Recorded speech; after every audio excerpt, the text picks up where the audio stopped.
السلام علیکم ناظرین، میرے اس چینل پر روز صحیح بخاری کی حدیث بیان کی جاتی ہے۔ آج کا موضوع حیض کا بیان۔ حیض کے بیان کے اینڈ والے باب نمبر 12، 13، 14، 15، 16 اور 17، حدیث نمبر 216، 217، 218، 219، 220، 221 اور 222 بیان کی جائے گی، جس میں بتایا جائے گا حائضہ عورت نماز کی قضا نہ کرے۔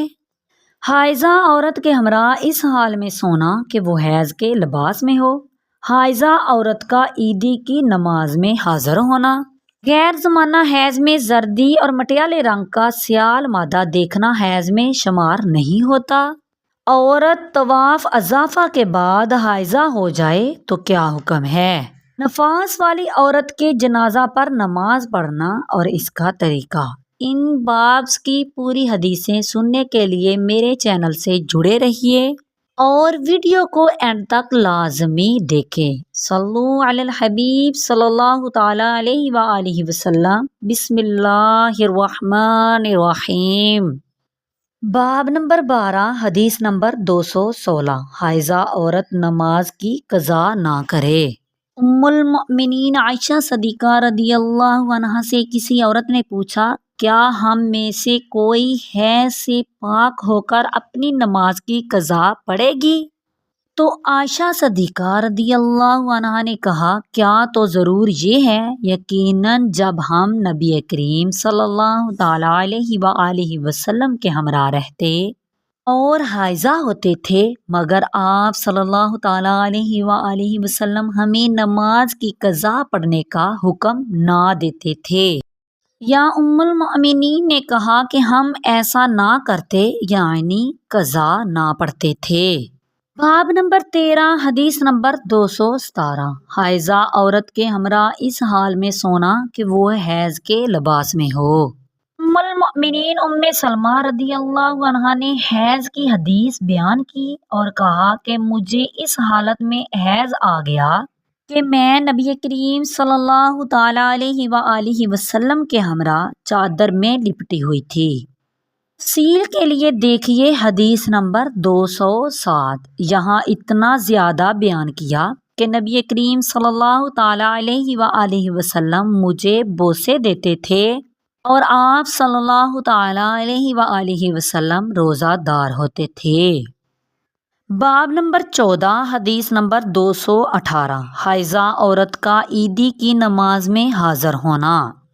سیدہ ام عطیہ رضی اللہ عنہا کہتی ہیں کہ میں نے رسول اللہ صلی اللہ تعالی علیہ وآلہ وسلم سے سنا، آپ صلی اللہ تعالی علیہ وآلہ وسلم نے فرمایا، جوان عورتیں اور پردہ نشین اور حائضہ عورتیں باہر نکلیں اور مجالس خیر میں اور مسلمانوں کی دعا میں حاضر ہوں، اور حائضہ عورتیں نماز کی جگہ سے علیحدہ رہیں۔ پوچھا گیا، کیا حائضہ عورتیں بھی شریک ہوں؟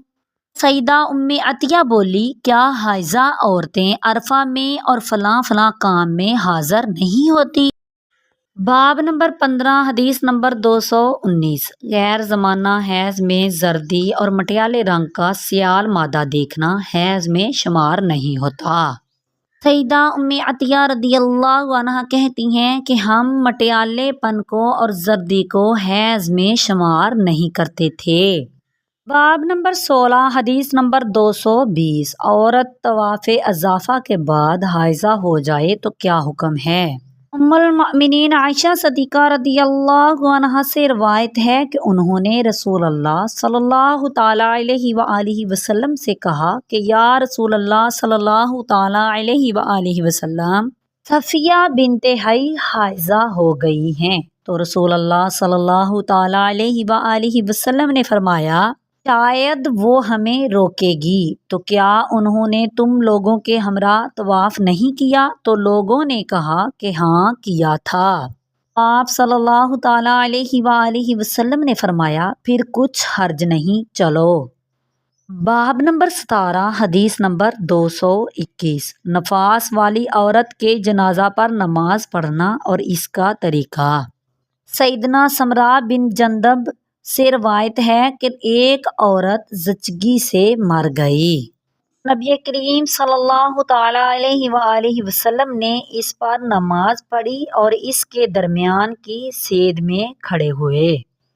اسی باب کی دوسری حدیث، حدیث نمبر 222، ام المؤمنین میمونہ رضی اللہ عنہا کہتی ہیں کہ وہ حائضہ ہوتی تھی تو نماز نہ پڑھتی تھی اور رسول اللہ صلی اللہ تعالیٰ علیہ وآلہ وسلم کی نماز پڑھنے کی جگہ کے سامنے برابر لیٹی ہوتی تھی۔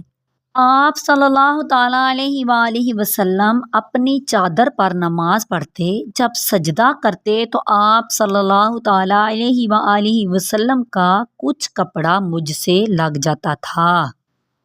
اور میری آنے والی ویڈیو میں تیمم کا بیان کیا جائے گا۔ تیمم کے بیان کا باب نمبر 1، 2، 3 اور حدیث نمبر 223، 224، 225 اور 226 بیان کی جائے گی، جس میں بتایا جائے گا اللہ تعالیٰ کا فرمان، پس اگر تم پانی نہ پاؤ، حضر میں جب پانی نہ پائے اور نماز کے جاتے رہنے کا خوف ہو تو تیمم کرنا ضروری ہے۔